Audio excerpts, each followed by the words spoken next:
অথবা 5 দ্বারা বিভাজ্য সমান, তাই না? তাহলে আমরা লেখার ক নম্বর দেবো।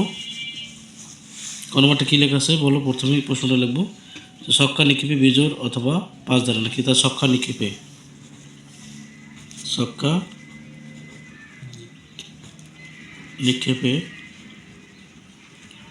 সম্ভাব্য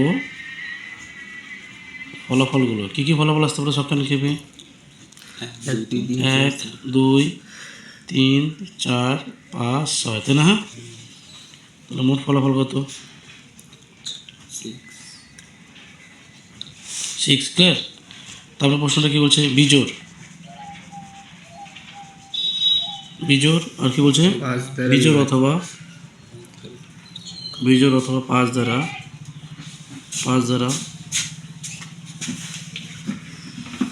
বিভাজ্য সংখ্যাগুলো। অথবা মানে কি বলো? অথবা মানে হচ্ছে দুইটা যে কোনো একটা শর্ত মানেই চলবে, তাই না? বিজোড় অথবা 5 দ্বারা, তাই না? এই বিজোড় সংখ্যাগুলো কী কী? 1 3 5। আজ 5 দ্বারা বিভাজ্য সংখ্যা কটা? একটা। তাহলে অনুকূল ফলাফল কত? অনুকূল ফলাফল হচ্ছে কয়টা? তিনটা না? হ্যাঁ। অতএব বলছে যে ছক্কা নিক্ষেপে বিজোড় অথবা 5 দ্বারা বিভাজ্য হওয়ার সম্ভাবনা। অতএব ছক্কা নিক্ষেপে বিজোড় অথবা 5 দ্বারা বিভাজ্য হওয়ার কি সম্ভাবনা? কি বলছে? সম্ভাবনা সমান এসে হচ্ছে আপনার মোট ফলাফল ও অনুকূল ফলাফল নাকি? হ্যাঁ। কোনো সমস্যা আছে? না। আচ্ছা, খ নম্বরটা বলো ঠিক আছে। ক্ষেত্রগুলো খ নম্বরটা বলো। মুদ্রাটি নিক্ষেপে প্রবাবিলিটি ট্রি অঙ্কন করে 3টি হেড অপেক্ষায় টেল 2টি আসার সম্ভাবনা বলা আছে যে মুদ্রাটি কী লেখা আছে? যে মুদ্রাটি নিক্ষেপের প্রবাবিলিটি অঙ্কন করে 3টি হেড এও কমপক্ষে 2টি আসার সম্ভাবনা, তাই না? তো 3টি হেড ও কমপক্ষে 2টি। তাহলে আমরা এভাবে লেগে দেখো এখানে যে 3বার মুদ্রা নিক্ষেপের 3বার মুদ্রা নিক্ষেপের প্রবাবিলিটি ট্রি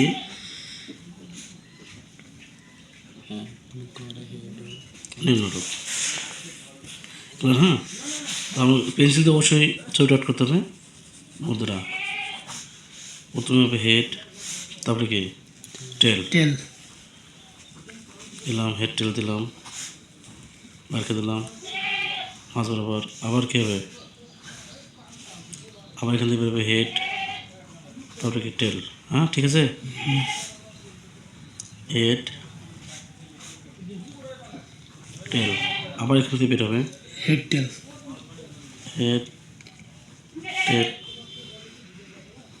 হেড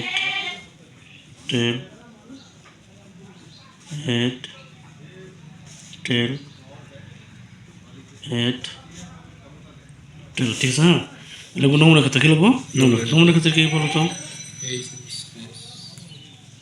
নমুনা ক্ষেত্রে হচ্ছে আপনার HST নাকি? হ্যাঁ, HST, তারপরে কি আছে? STS STT TSS তাহলে কি লেখা? TST না? TST তারপরে কি লেখা? ধন্যবাদ। TTS আর T14।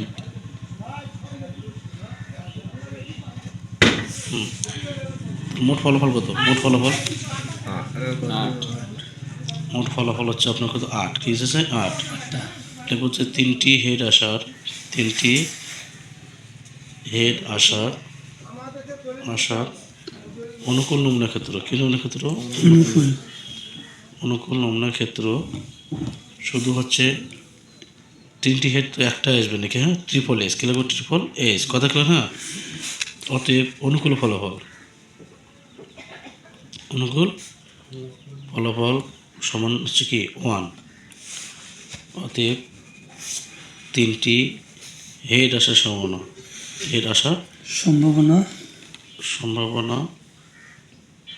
সমান 1/8 উপরে হচ্ছে নিচে হচ্ছে 8 উপরে হচ্ছে কি 1, মানে মানে কি হচ্ছে 1/8, তাই না? ক্লিয়ার সেটা? কোনো সমস্যা আছে? না এটা একটা পার্ট গেল। এরপর পরের প্রশ্ন কি লেখা আছে দেখ, পরের প্রশ্নটা টুটি আসার সম্ভাবনা, তাই না? হ্যাঁ, তাহলে আমরা এখন কি লিখবো? আবার আবার কমপক্ষে কি লিখবো? কমপক্ষে টুটি আসার অনুকূল নমুনা ক্ষেত্র। কি নমুনা ক্ষেত্র? অনুকূল নমুনা ক্ষেত্র অনুকূল নমুনা ক্ষেত্র সমান, তাহলে কমপক্ষে টুটির ক্ষেত্রে আমি কি লিখতে পারি? কমপক্ষে দুটি থাকতে হবে, বেশি হলে সমস্যা নাই। তাহলে আমরা এই জন্য কী কী লিখতে পারি? দেখো এখানে আমার চার্টের দিকে যাই, লেখা আছে আমার এখানে এসটিটি আছে, তাই না? এসটিটি আছে, তারপরে কি আছে? টিএসটি, টিটিএস, ট্রিপল টি, তাই না? তাহলে আগে এটা নেব, এসটিটি, টি, তারপরে কি লিখবো? টিএসটি, তারপরে কমা ডাবল টিএস, তারপরে কি ডাবল টিএস, তাই না? তারপরে কী হবে? Triple T. তাহলে মোট ফলাফল কি কি আছে সমান, এটা ভুল হলো, অনুকূল ফলাফল 4। অনুকূল ফলাফল কি 4, আমি যেটা চাই সেটা অনুকূল ফলাফল লিখি। হ্যাঁ, অতএব কমপক্ষে টুটি আসার সম্ভাবনা, সমান নিচে হচ্ছে মোট ফলাফল 8, এখানে কত? 4, তাহলে এটা তাহলে হাফ। ক্লিয়ার? কোনো সমস্যা আছে? না এরপরটা বলো কি ক নম্বরটা বলছি কি যে ছক্কা, জোর এবং মুদ্রার টেল আসার সম্ভাবনা নির্ণয় করো, তাই না? তাহলে দেখো এখানে একের গ আমরা লিখবো যে ছক্কা ও মুদ্রা নিক্ষেপের কি লিখবো? মুদ্রা নিক্ষেপের প্রবাবিলিটি নিম্নরূপ। মুদ্রা নিক্ষেপের প্রবাবিলিটি নিম্নরূপ, তাই তো নাকি? তাহলে দেখো এখানে যদি নির্ণয় করতে যায় প্রবাবিলিটি, তাহলে প্রথম যেহেতু ছক্কা আছে ছক্কাটা আগে লিখবো। ছক্কা লিখলাম, ছক্কা লেখার ক্ষেত্রে আমরা ফলো করব 1 2 3 4 5 6, 1 ঘর দেবো। অবশ্যই ছবিটা পেন্সিল দিয়ে করবো। এখান থেকে 1, এখান থেকে 2 3 4, তারপর হচ্ছে কত 5, তারপরে কত হচ্ছে 6। ক্লিয়ার? হ্যাঁ, তারপর আমাদের কি বলছে? যেটা বলছে সেটা হচ্ছে মুদ্রা, তাই না? মুদ্রা একটা মধ্যে কটা পিঠ? দুটা, একটা হচ্ছে হেড, একটা টেল। এখান থেকে যাবে হেড, তারপর হচ্ছে টেল, আবার হচ্ছে হেড, তারপর হচ্ছে টেল, আবারও হেড, আবারও টেল, আবারও হেড, আবারও টেল, আবারও হেড গেছে, টেল। কি ঠিক আছে ডিয়ান? এটা হেড, এটা কি টেল। আচ্ছা, নমুনা ক্ষেত্র বলো তো কী লেখা যায়? নমুনা ক্ষেত্র সমান লেখা যায় 1a, সেম ব্যাকেট দেবো অবশ্যই। 1 তার কি লিখবো? 1t, তারপরে 2s 2t, এভাবে 3s 3t, তাই তো নাকি? হ্যাঁ, তারপরে 4s 4t, তারপরে কী লেখা যায়? 5s 5t, 6s কী লেখা যায়? 6t। অর্থাৎ মোট ফলাফল কী লিখবো? মোট ফলাফল কত? একটু ছক্কা আর মুদ্রার দুটো 2 আর 6 জন কত হয়? 12। তো মোট ফলাফল হচ্ছে 12। তাহলে এখন লিখবো, দেখো ছক্কায় কী লিখবো? ছক্কায় জোর এবং মুদ্রায় টেল আসার, কি আসার? টেল টি থাকবে। টেল আসার অনুকূল নমুনা ক্ষেত্র। কি নমুনা ক্ষেত্র? অনুকূল, মানে যেটা চাবে সেটা হচ্ছে অনুকূল। হ্যাঁ, অনুকূল নমুনা ক্ষেত্র সমান ছক্কা জোর থাকবে, তাহলে 2, মুদ্রায় টি 2t, 4t আর কি 6t, ঠিক আছে? হ্যাঁ, অতএব অনুকূল ফলাফল কী লিখবো? অনুকূল। তাহলে অনুকূল ফলাফল হচ্ছে আমার কত? 3।